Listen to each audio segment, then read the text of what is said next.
hay-adda adeega lacagaha yaryar ee Soomaalida laanteeda magaalada Harta Sheekh bixiyana maaliyadda shacabka iyo haqabtirka adeega bulshada ayaa laantan magaalada waxa laga furay 25 bishii Febraayo ee sanadkan loona aasaasay haqabtirka adeegista shacabka gudbinta lacagaha laantan ayaa ka shaqeysa magaalada iyo nawaaxigeeda iyagoo u bixiya adeega si hufan uguna shaqeeya shacabka si firfircoon hay-adan Hello Cash ayaa ka shaqeysa kobaca adeega shacabka muddooyinkan dambena ku soo kordhisay bulshada adeega ku inagoo aynu wada ogsoonahay in guud ahaanba lagu jiro waqti laga cabsanayo caabuqa coronavirus adeegan ayaa ka caawin doona bulshada ka fayoobida xanuunkan hadaba maareeyaha laantaas ee magaalada Harta Sheekh Mudane Xasan Maxamed Warsame ayaa nooga warbixiyay qaab adeegista shacabka hadaladiisina waxa kamid ahaa sida tan bismillaahir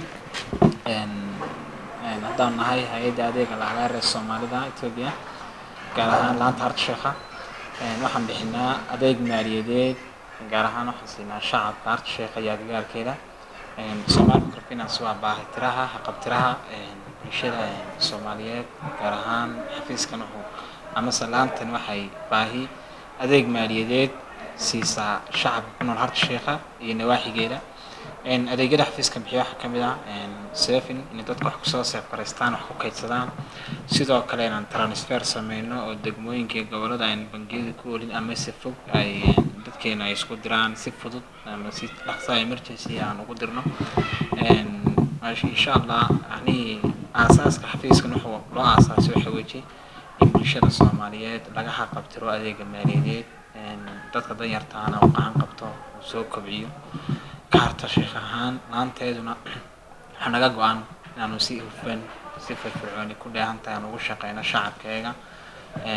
sidoo kale waxa jiray maadaama waqtigii qalaasi kadib xukuumadii hore dad badan oo diimo ku maqnaayeen si ama salaca ku maqnaayeen dadkaasi kulay hadda si fiican bay u bilaabeen inay soo celiyaan inta dhiman insha Allah waxaan iyaguna ku waaninaynaa inay soo dhaqsaab la iska soo celin maadaama ama ahayd laguna kobcinay dhaqaalahooga si dadka dambe iyaga ka dambeeya loo kobciyo loo maalgeliyo ka xafiis ahaan sidoo kale waxaan adeegyada bulshada u soo kordhinay bulshada Harta Sheekh u soo kordhinay xafiiska adeega ku iibso oo yareynaya lacagihii lumi jiray ama lacagii khasaare jiray qofku u dhib yareynaysa in mobilkiisa lacagta ku wato isagoo mobilkiisa haysto meel kasta wax kaga iibsado meel kasta kala baxo boqolkiiba deegaanka aan ka shaqeynaa Hello Cash tahay hadday Soomaali Microfinance tahay deyntii tahay hadday saving tahay hadday transfer tahay boqolkiiba deegaanka ka shaqeeya bulshada Harta Sheekh waxaan ku wacyigelinahay inay sida ugu firfircoon uga qayb qaataan uga faa'iideystaan adeegan ku iibsada oo soo biiray bankigu waa bankigoogii wiilashu waa wiilashoodii dad Soomaaliyeed baa ka shaqeynaya dad deegaanka u dhashay baa ka shaqeynaya inay bankiga ku xidhnaadaan marlaada xambaa ku diraya dadka ay ku qantay lacagihii deynta dawladda hore qaatay in soo dhaqsaabeen iska soo celiyeen adbaan salaamna naga TV marka hore salaam magacaygu waa Kawsar Maxamed Cabdilaahi waxaan qaabilsanahay waxaan ka shaqeeyaa xafiiska Soomaali Microfinance qaybtiisa Hello Cash waxaan ku soo kordhinay adeeg cusub oo la yiraahdo ku iibso